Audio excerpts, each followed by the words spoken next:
When we got married was back in 1958, and I was in the military in the Air Force, stationed at Lowry Air Force Base in Denver, and I had met Joann, and we had gotten engaged, and we were going to get married. You remember where we got engaged? Do you remember where you gave me no. my ring? Oh, no. You don't? Not at all, no.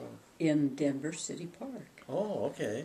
Mm-hmm. I remember we got your ring at the Gem store. Right. It was Government Employee Mutual. Mm-hmm. It was like a wholesale place and lower prices, and I took all of my savings and we went over and we bought our rings. So we didn't have any savings left, but at least we had rings.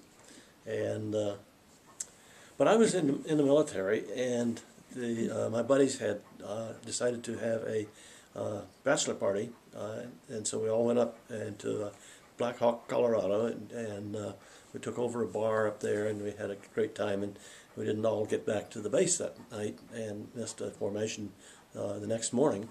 So as part of as my punishment for missing that formation, then I was restricted to the base for 2 weeks, and this was a week before the wedding. I appealed it to the CO, and he said, oh, well, I could have Saturday and Sunday off. I could go off base Saturday and Sunday for the wedding, and then I'd have to be back in the barracks Sunday night at midnight. And so I thought, well, that's a pretty good thing. And oh yeah, we had the controversy over the religion. My commanding officer, the old man, said that I could not marry without his permission. That was a military regulation.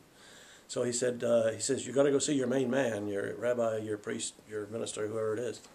So I said, all right, and I went off to see the Episcopalian minister there, who was high Episcopalian, and he referred to himself as Father so-and-so, and so on. And our discussions went well until he found out I would be marrying a Catholic, and he went a little nutso on me.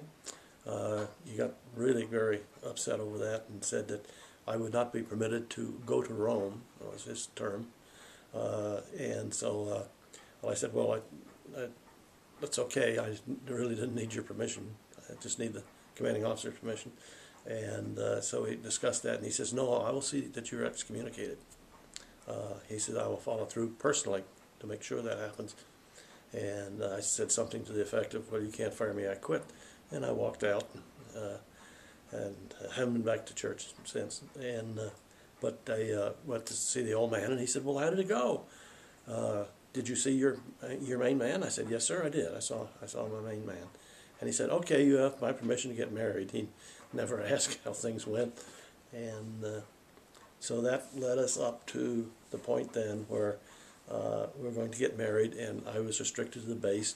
My mother was flying out to Denver for the wedding, and I could not get off base to go to the airport to meet her. So Joann, who had never met her, went over and met Mom at the airport.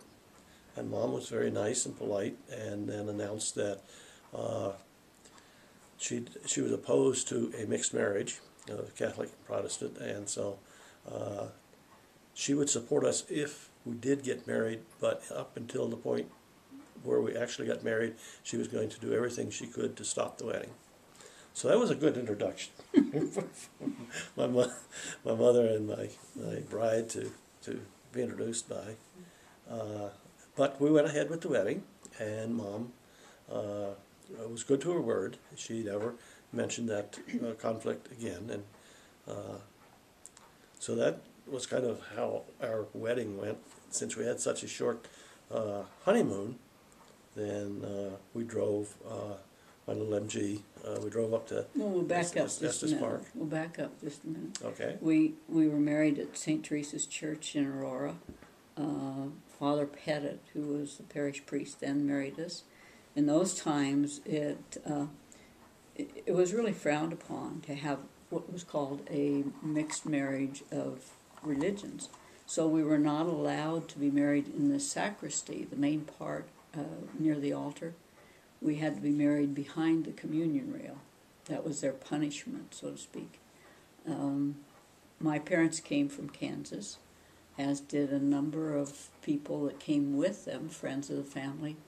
My sisters Tilly and Irene sang the wedding song for us. My dad gave me away. We were married at high noon, which I think had some, I think there was some meaning there. What else about the wedding? I know, the day before, we had our reception over in Brighton, Colorado, which was north of Denver. I had an aunt and an uncle, Aunt Emma and Uncle Alex Wolf that lived there, and they obtained the Knights of Columbus Hall for us so that we'd have a hall for like a dinner dance for our friends from the base and friends of family that came and relatives that lived in that area. And Aunt Emma and her girls took care of preparing food, did a nice spread and everything. But I took care of the cake, and the day before, I had to borrow somebody's car to take it over. I don't remember whose. Got the cake all loaded in the car, had a flat tire. So I'm by myself trying to change the tire on the car, deliver the cake. And I was nervous anyway because everybody was coming in, and my mother and dad and my brother Eddie and his wife were staying at the house in Aurora that your dad and I had rented, that we were going to be living in on, what street was that on? On Kingston? Kingston Street. Kingston, Akron. Yeah, Kingston was Street. the house, and so there were people there, and I was trying to do everything and drive the cake over and back, and also there was a lot of tension before, going on. And what else? I was trying to think. There was something else about the day before and the day of the wedding. It'll come to me. So tell us about the after the wedding, the honeymoon. Well, our honeymoon, of course, was limited to Saturday, Sunday. We got married on Saturday, and I had to be back in the barracks Sunday night.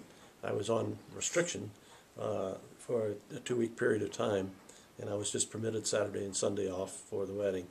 And the reason that I was on restriction was because when the guys threw the bachelor party for me, then we all went up to a little town of Black Hawk, Colorado, and we went to a bar called the Mine Shaft Bar, and we all had quite a bit to drink, and some of us did not make it back to the base that night and missed the formation the next morning. And so as punishment, I was given an Article 16 and restricted to the base for 2 weeks. And so that's why our honeymoon was cut so short. But our trip up to Estes Park was very interesting in that we got pulled over by the state police about 4 times because one of my service buddies knew some of the state police and they had told them about us, so they simply just watched for our car and pulled us over, just a little harassment here and there. So it added a little bit more tension to the day. And these are our presents that we bought one another on our honeymoon. They're two beer steins with inscriptions in German. We just thought they were unique, and we both liked beer, and we bought one for each other. kind of nice. Mm-hmm. Cheers. Cheers.